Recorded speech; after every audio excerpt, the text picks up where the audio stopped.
Welcome back to another read aloud from Because of Mr. Terupt.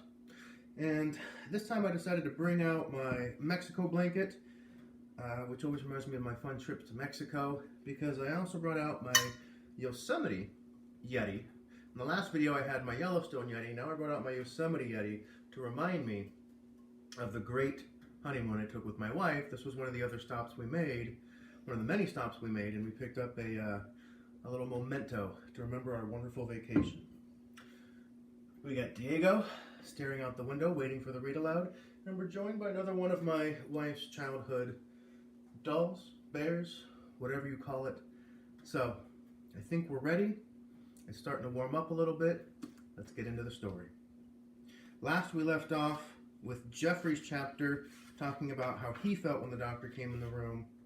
Now we're going to have Danielle explain how she felt when the doctor came in the room. Peter took the microphone. He still wasn't talking. He'd answer you if you asked him something, and we weren't ignoring him anymore.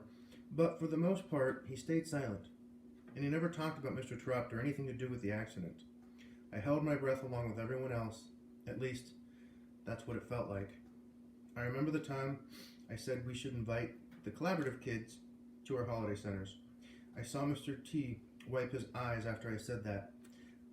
I didn't know why then, but now I do. Peter put the microphone back on the table. Alexia's chapter. I took the mic again after hearing Peter. I knew what he was talking about. Understanding stuff about Teach that he didn't before. And that was true for me too. Teach took me in the hall and said some stuff that I hated him for. Really hated him for. But all he did was tell me the truth. I didn't want to listen, and I hated him and the truth. I stopped talking, but I didn't pass the mic yet. I was thinking. I hope Teach wakes up so he can see that I've listened, I added. He helped me. I'd like him to know that. I put the microphone back on the table. Peter picked it up again. Peter's chapter.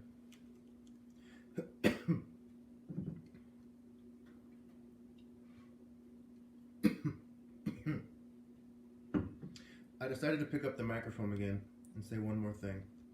Maybe talking about Mr. T and sharing memories would help him pull through the surgery. Surgery, brain surgery. I couldn't believe he had to have brain surgery, and all because of me, because of the snowball I threw. My thoughts always came back to this. I remember the time I flung the frisbee at Mr. T. I remember the time I flung that frisbee. Mr. T said a few things to me, but that was it. I remember the puddle on the floor. He said a few things, but that was it. Nothing bad ever happens, I thought. I chucked that snowball. No matter what any of you say, it's all my fault. It always will be. I stopped talking so I could fight back my tears. But I didn't put the microphone down. I wasn't done yet. Who's out there? I'm sorry, I said, as I looked around at everyone. I'm sorry you're here because of me. I let the microphone roll back onto the table. No one had time to respond because another doctor walked in, and this time, he was our man. Jessica. Act 11, Scene 3. The door to the waiting room pushed open, and another doctor walked in. Same lime green scrubs and matching cap. The doctor also wore a mask tied around his face. Jeffrey started hyperventilating again. Mom and I calmed him. We held hands on Jeffrey's lap. I squeezed my mom's hand and she squeezed back. Was this it? The doctor reached behind his head and untied the mask. He was our guy. I saw him take that deep breath as he walked towards us. Luke's chapter. I saw Dr. Wilkins approach us. My heart took off, like a car that had its gas pedal mashed to the floor. Please, please, please have good news. I repeated over and over again in my head. Mom squeezed my shoulder.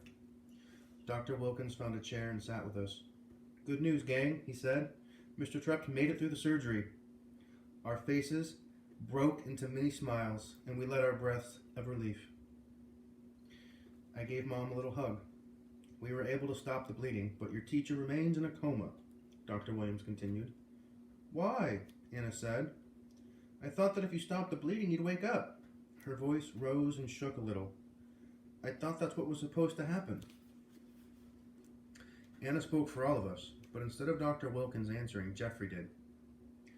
Now it's wait and see, Jeffrey said.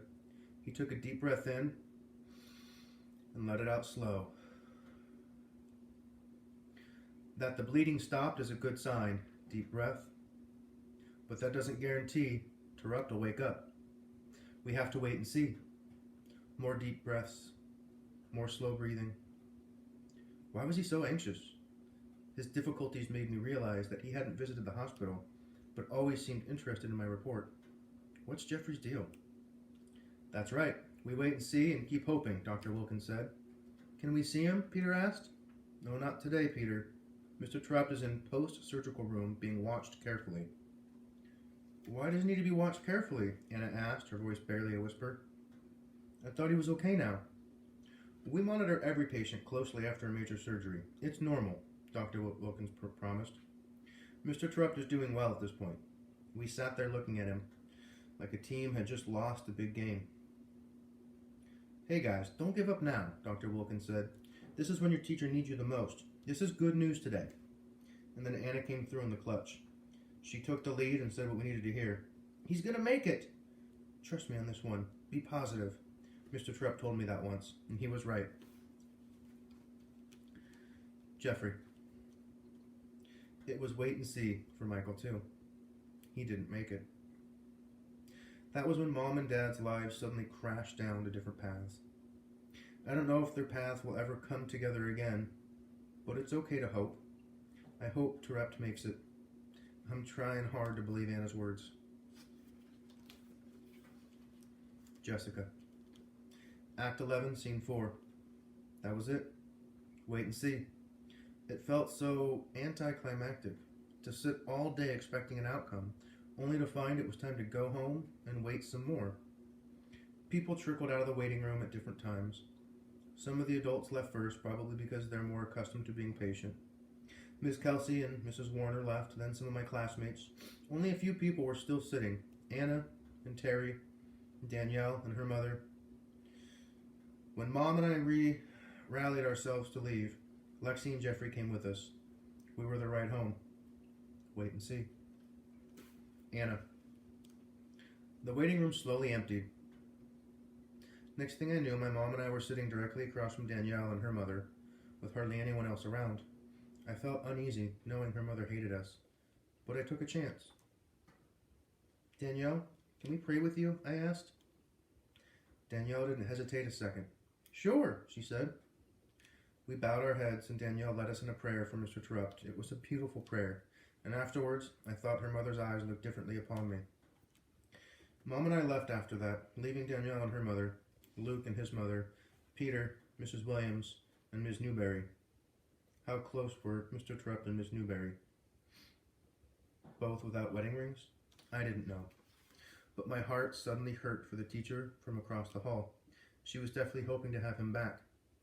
You didn't even need to be good at noticing things to see that. So many of us need you, Mr. Terupt. Keep fighting. Danielle. Can we pray with you? Anna asked me. I felt alarm rush through my mom's body. How could these sinners want to pray with us? My mom must have wondered. Sure, I said. And I started. God, we're down here playing the wait-and-see game. It'd be great if you could keep the waiting part short and give us back Mr. Terupt. Lots of people hoping he wakes up. Please give us the strength to keep hoping and believing as we go on. Oh, and God, I whispered the last part because Peter was sitting near us. I also ask that you give extra comfort to Peter and Jeffrey too, though I'm not sure what's up with him. Thank you. Anna's smart. She wants our families to get along, so she has to pray together, knowing that God is most important to my family. I know my mom can't think Terry's all bad if she's praying with us, and Anna is as nice and sweet as she is. At least I hope that's true. I've been asking God to help me get my family to see that Terry and Anna are good people. Jessica. Act 11, Scene 5. We dropped Lexi off first and then Jeffrey. I sat in the front passenger seat and Jeffrey sat in the back. Before he got out, I asked him, "You okay, Jeffrey?" "Yeah, I'm okay," he said. "Thanks for helping me in there." "Thanks, Miss Reitman." "You're welcome," we said together. I'm sure everybody's wondering what's up with me," he said. "Oh, don't worry. Your secret's still safe with me," I said. Jeffrey opened the back door, but he didn't get out right away. "There's something I've been meaning to tell you, Jess. What happened to Terupt isn't your fault, and you need to stop thinking that it is." Jeffrey's words startled me. I did feel guilty. I'd roped Danielle and Anna into my wicked plan, which led to Peter's devastating snowball. "Then why did it happen, Jeffrey?" I said. "I told you things happen for a reason, and I still don't know mine." "Neither do I," he said. "But not knowing the reason doesn't make it your fault." We sat quietly. Mom didn't say anything. I stared down at my hands, and they longed for a book to hold. I fidgeted with my nails and my cuticles instead. And then Jeffrey spoke again. "I know one thing, Jess." He had called me Jess twice now. "You've helped me. I haven't had someone to talk to in a long time." "Thanks." He climbed out of the car and shut the door. Before driving away, we saw Jeffrey's mom standing at the front door to his house, waiting for him. And she wasn't wearing pajamas. They hugged.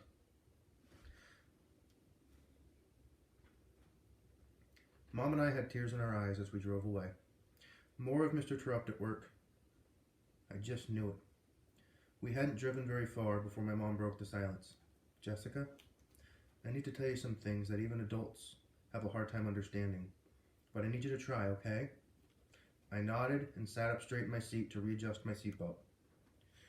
"I know you've been wrestling with the issues of whose fault Mr. Terupt's accident is, as have many of your classmates. Poor Peter's really struggling, and I'm afraid the only one that might help him is Mr. Terupt." Mom slowed to the stop sign and looked both ways. "So whose fault is it?" I asked, my voice rising. Emotion can do that to you. Mom just went with the flow. She turned the car left and stepped on the accelerator. "Mr. Terupt," she said. I looked out my window. I didn't want to hear it. "Look, Jessica, you don't have to agree with me, and not everyone will, but you need to hear me out. Let me explain." Slowly, reluctantly, I looked at her. I didn't want her to be right. "Thank you," she said. "I told you it wasn't going to be easy." We slowed to a red light. "All those instances with Peter earlier on this year, and with Luke's plant concoction, and all the other mischief," Mom paused. "I think Mr. Terupt handled them the way he did because he was trying to teach you guys some personal responsibility." The light turned and Mom pushed the gas. "But that's what cost him in the end. He let you play rough that day in the snow and hoped you wouldn't cross the line. But he made it your responsibility not to cross the line because he didn't intervene." "But how was that bad? Isn't that one of the reasons he was so special? Because he gave us those chances?" "Don't use the past tense, honey. He is special." "Fine," I said, annoyed, but glad to talk about him in the present. "But isn't it?" I was annoyed because I didn't want the conversation slowed. I wanted answers. I cracked my window suddenly because I felt hot. I let the wind hit me in the face. "It is indeed one of the reasons he is special. But in the end, you're still just kids, and asking you to assume that much responsibility isn't fair. You can't be expected to handle it all the time, so that's why it's his fault." Mom spoke calmly. I knew she was trying to keep me from getting too upset. "It's his fault for asking us to act like adults when we're just kids," I said, restating Mom's argument. "Whereas, if he had taken the responsibility out of our hands by making us stop playing rough, then there probably would never have been a snowball thrown?" I looked at Mom. "That's exactly right," she said. "Well, I think that makes about as much sense as Dad and his airhead bimbo." Our car swerved. Mom was in shock. We hadn't spoken about Dad in a while, but he and his stupid girlfriend boiled to the surface of my upset feelings. Plus, I have a strong vocabulary and could have probably selected a nicer word for her, though I doubt I could have chosen a more accurate one. "So now, if Mr. Terupt gets better, he's going to get in trouble. Is that right too?" "Not necessarily," Mom said. "And watch your language. Besides, to say airhead and bimbo is a bit redundant. Though I agree, the new woman in your dad's life is a real floozy. The car slowed and Mom pulled onto her driveway. She put the car in park and turned it off. I undid my seatbelt. Jessica, I've spoken to Mrs. Williams and some of the other parents and adults at school on several occasions. We've been talking because we're worried about how you're all dealing with this. Nobody wants to see Mr. Terupt get in trouble, including Mrs. Williams and the school. Everyone knows he's a great teacher. We all just want him to get better. Mom leaned over and gave me a hug, and I hugged her back. You know, Terry told me the other day that Anna asked her if their situation is her fault. Anna's fault, I said. Of course it isn't. Exactly, Mom said. And I hope you know what happened between your father and me isn't your fault either. I needed to hear that. I hugged her again, but I didn't say anything because talking would have just made me cry. And Mom was quiet too, I think for the same reason. Quiet love filled our car. And that's a good place to stop. That takes us to June. When we come back, we'll be reading Jessica's chapter. Okay, so we've had a lot of emotion going on in these last few chapters. Getting a lot of different perspectives, a lot of good insight. I hope you're enjoying.